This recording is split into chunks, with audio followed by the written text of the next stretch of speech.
Comparecencia del Consejero de Obras Públicas, Transportes y Viviendas sobre el nuevo proyecto Bolsa de Vivienda Vacía recogida en el presupuesto de la Comunidad Autónoma de Canarias 2020 a petición del Grupo Parlamentario de Nueva Canarias. Tiene la palabra el Grupo Proponente. Doña Carmen. Buenos días, señor presidente. Muchas gracias. Buenos días, señoras y señores diputados. Señor consejero, traemos hoy aquí un tema que nos preocupa y nos preocupa especialmente, creo que quienes le ponemos cara a este drama, que es el drama habitacional, es humano que nos preocupe aún más. Por mis responsabilidades en el ámbito local, llevo la Concejalía de Vivienda en mi municipio. Todo lo que hoy voy a intentar expresar aquí se corresponde a lo que vivo cada día. Y creo que parte de mi obligación como diputada es traer a esta Cámara y contagiar a este Gobierno de una urgencia. Necesitamos de manera urgente impulsar la política de vivienda en Canarias, esa política que lleva paralizada más de una década, porque cada vez son más los ciudadanos que empezamos a pensar que este derecho constitucional no es más que una declaración, papel mojado, que tener una casa hoy en Canarias se está convirtiendo para muchos y muchas en una utopía.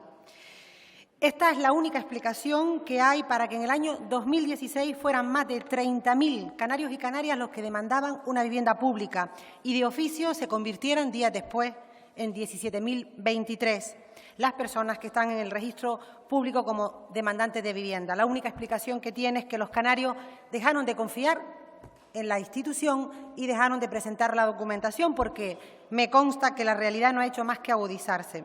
Hablamos, como todos sabemos, de un derecho fundamental, inseparable al derecho que tiene cualquier persona a desarrollar su proyecto de vida de manera plena. El derecho a una vivienda es y ha sido un derecho fundamental para promover la emancipación y la integración social. Luchar contra la exclusión residencial, por tanto, creo debe ser una prioridad. Siendo la cohesión social uno de los ejes fundamentales de cualquier Gobierno, la vivienda se debe convertir en una política absolutamente prioritaria. Se nos olvida en muchas ocasiones. Aquí hablamos mucho de derechos humanos, pues estoy obligada a recordar que la Declaración Universal de Derechos Humanos del año 48 ya recogía este derecho como un derecho imprescindible para avanzar en los derechos sociales, el derecho a una vivienda. Creo que merece la pena, brevemente, y si no continuaré después, hacer un repaso de la política de vivienda que venimos, de la historia, tanto a nivel estatal, porque nos afecta, como la canaria. Venimos de una política de vivienda a nivel estatal débil y en Canarias nula. Débil porque se apostó excesivamente por la vivienda en propiedad, porque han existido una ausencia de medidas efectivas para movilizar el parque de viviendas vacías, porque ha permanecido una incapacidad, como veremos después, de frenar los lanzamientos por desahucio. Y a esto en Canarias se le añade dos cuestiones más: la parálisis en promoción de vivienda pública hasta el 2009, a partir de ese año no se ha construido una sola vivienda, y el mínimo parque de vivienda en alquiler social que tenemos. Por tanto, a esta política débil que decíamos a nivel español, creo que hay datos que son muy clarificantes.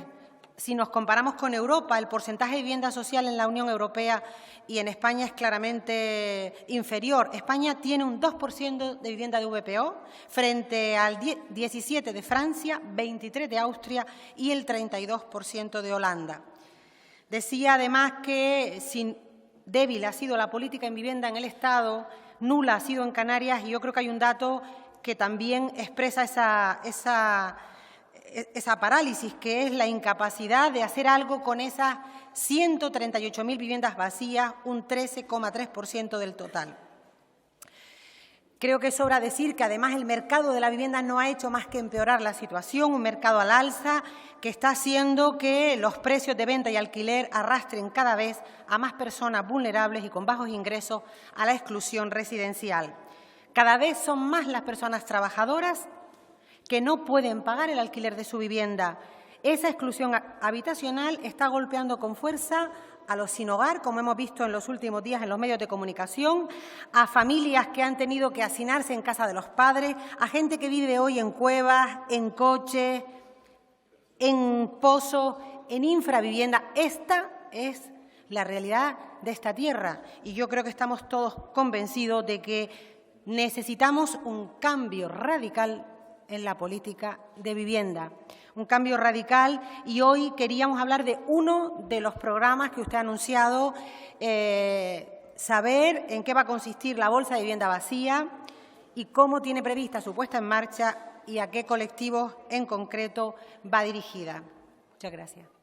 Gracias, señor presidente. La intención de nuestro grupo de traer esta iniciativa no es otra que al inicio de un mandato poner la política de vivienda en el núcleo, en la agenda, en la parte más alta de las prioridades de un Gobierno. No pretendemos ni que la vivienda se convierta, como en otras cuestiones, en un elemento de ataque, de confrontación, porque de verdad esas más de 30.000 personas que están fuera esperando una solución de estas administraciones no se merecen que pongamos por encima del interés general, el interés partidario o las refriegas políticas. Por tanto, yo me sumo a ese guante tendido de busquemos, y el pacto creo que es un punto de partida, el consenso político, porque el social lo tenemos, de que la vivienda es un tema prioritario. Cuando decía que desde el año 2009 no se construía vivienda, no era para atacar a nadie, no he hablado de colores políticos ni he buscado culpables. He hecho una foto y la estadística no miente. Y tienen el gráfico, miren, yo no sé si lo podrán ver, en el año, esta es la evolución de la construcción de vivienda en Canarias, de la promoción de vivienda. El pico más alto fue entre el periodo 1980 y 81. Bajó de manera brutal y luego ha mantenido fluctuaciones hasta que en el año 2009 se promueve la última promoción de 176 viviendas. Yo me imagino que usted también es riguroso y lo que usted se ha referido, yo me refiero a promoción, a proyectos de construcción. Yo me imagino que usted se estará refiriendo a adjudicaciones o a otras posibles políticas en vivienda. Esta fuente... Además, esto es fácil de saber, los municipios están ahí, la fuente es municipal y además de la AVS, de la Asociación Española de la sede en Canarias de gestores y promotores de vivienda pública y suelo. Por tanto, negar la evidencia solo nos lleva a no afrontar el problema, porque la realidad es que tenemos más de 30.000 canarios y canarias que hoy necesitan una vivienda. Por tanto, negar que no hemos hecho una buena política en esta materia es negar la evidencia.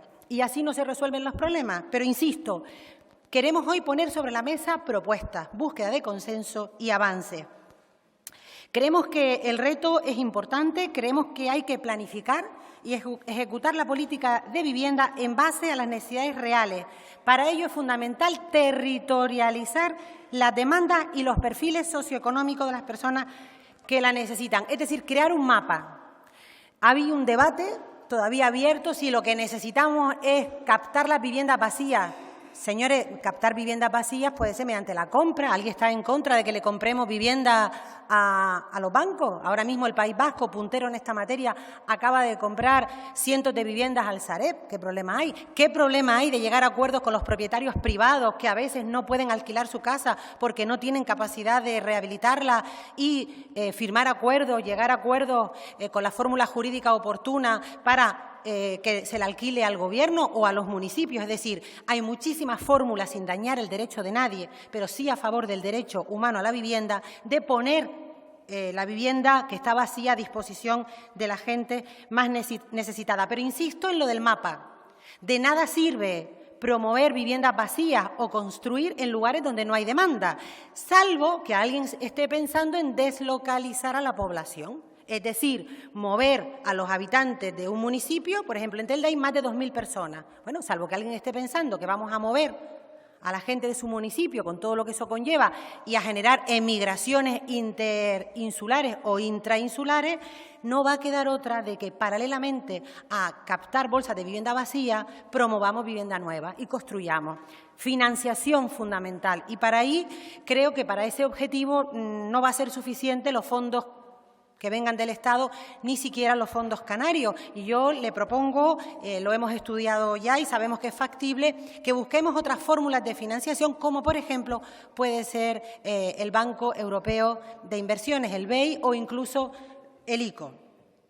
Es fundamental, además, en ese mapa del que hablaba, analizar las características de los colectivos demandantes de vivienda protegida. Hablamos de familias monomarentales, de personas mayores, de personas con discapacidad, de familias que tienen trabajo, pero que la precariedad de su trabajo les impide ir al mercado libre. Es decir, también nos parece oportuno, algo que plantean en el plan, establecer cupos, de manera que toda la población que no puede acceder al mercado libre, ni a la compra, ni al alquiler, tenga opción a una vivienda protegida.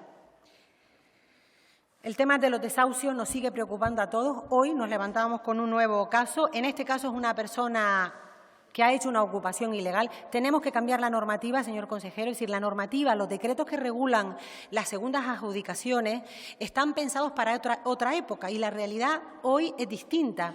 Salvo aquellos casos excepcionales de ocupantes ilegales que diríamos lo hacen porque quieren, y yo estoy en disposición de afirmar que son rarísimas, las excepciones son excepcionales. La inmensa mayoría de los ocupantes o las ocupantes ilegales son personas que no les ha quedado otra alternativa. Y, por tanto, el que el decreto de segundas adjudicaciones los excluya de la posibilidad de proponerlos como adjudicatarios, lo único que hace es castigar a aquellas familias, mujeres en la mayoría de los casos, que no han tenido otra opción sino la ocupación ilegal.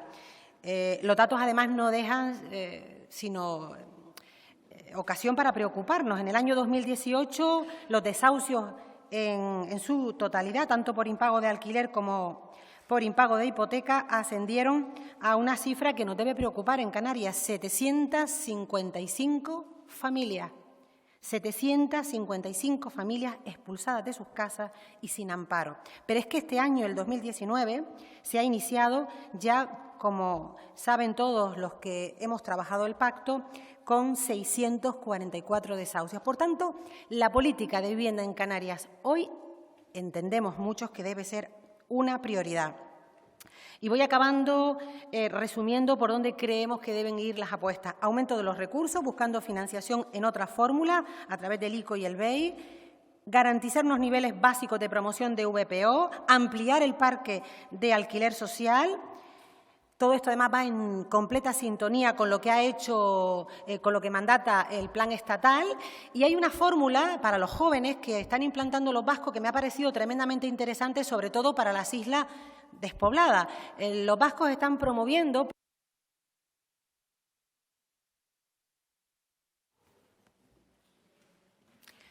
para favorecer la emancipación de los jóvenes, aquellos jóvenes que menores de 35 años que accedan a ir a vivir a poblaciones de pocos habitantes, se les subvenciona de manera importante la adquisición de la vivienda. Es decir, que hay fórmulas ingeniosas, creativas, que no solo dan acceso a la vivienda a la familia, sino que además generan otros beneficios para la colectividad. Y yo, cuando hablaba de cambios radicales, seguramente me expresé mal, me refería a la consejería. Necesitamos que el Instituto Canario de la Vivienda y Visocan den un cambio radical para que se pongan al servicio de lo que es su objetivo fundamental, que es... Muchas gracias.